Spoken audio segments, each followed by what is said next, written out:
अपमान किया है तो अब हम तुम्हारा सम्मान नहीं करेंगे, बिल्कुल नहीं करेंगे।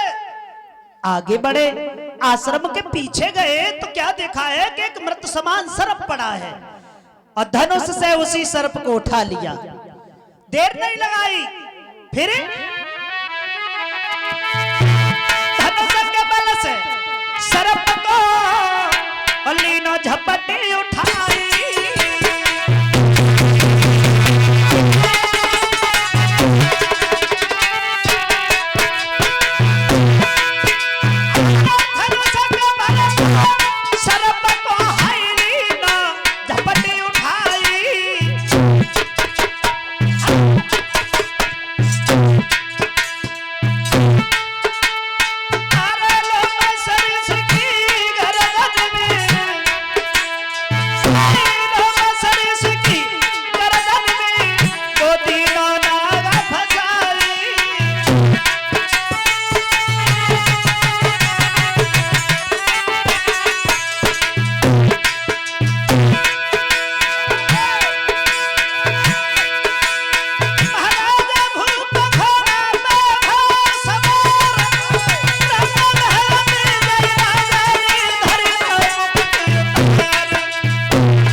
उसी समय मुकुट उतार करके रखा।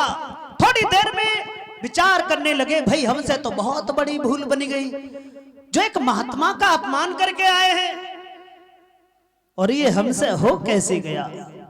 बड़ा पश्चाताप किया लेकिन हुआ कुछ नहीं। क्यों? क्योंकि तब तक श्रृंगी ऋषि जो लोमस ऋषि के पुत्र थे उन्हें श्राप दे दिया। ओ धन के मतवाले राजा, ओ माया मद के दीवाने, अब मेरे हाथों मौत तेरी लिख भेजी विश्व विधाता ने। जिस दौलत के घमंड में आकर के तूने हमारे बूढ़े पिता का अपमान किया है, तो अब तुझे श्रृंगी ऋषि के श्राप से कोई बचा नहीं सकता। 7वें दिन तेरी मौत हो जाएगी इसी नाग के डसने से। तेरी आत्मा अधोगति में भटकेगी, शांति नहीं मिलेगी उसे। श्राप दे दिया। बोले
दिया।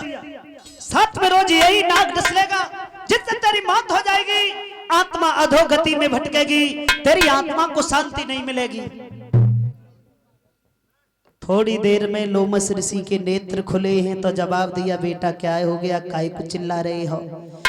कहा है पिताजी कोई राजा आया था, तुम्हारी गर्दन में सर्प डाल के चला गया, लेकिन उस घमंडी को उसकी करनी का फल हमने दे दिया। तुम्हें ये पता है कि ये भूल किससे बनी गई? कहा है कि इस कर्म के लिए आप भूल बताओगे? बोले हाँ ये भूल हुई है, महाराज परीक्षित से। और परीक्षित का नाम सुना तो श्रृंगी ऋषि कहने लगे क्या कह रहे हैं आप? अरे परीक्षित तो बहुत बढ़िया राजा हैं, उनसे ये भूल बन कैसे गई? बोले बेटा उनका दोष नहीं था, उनके सर पे कलयुग सवार था और इसीलिए ये भूल महाराज से बन गई। बोले अब तो श्राप लग गया, तो कहा है कि उनके पास सूचना भिजवाओ कि श्राप से बचने के लिए कोई उपाय करें।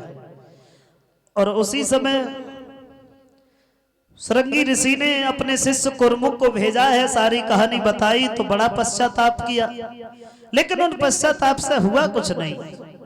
बड़े बड़े विद्वान ब्राह्मणों को बुलाया है, सबसे पूछा है कि हमें क्या करना चाहिए श्राप से बचने के लिए, तो सबने एक ही बात कही, प्रभु दुखों से बचने के लिए भगवान के नाम का सहारा लेना ही प्राणी के लिए उत्तम बताया गया है। और अगर कहीं तुम्हें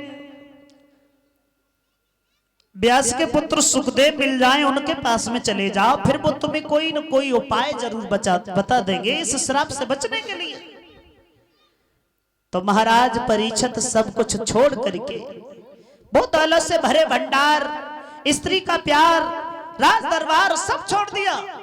श्वेत वस्त्र धारण करने के बाद ये घर से निकल करके चल दिए सुखदेव की तलाश में।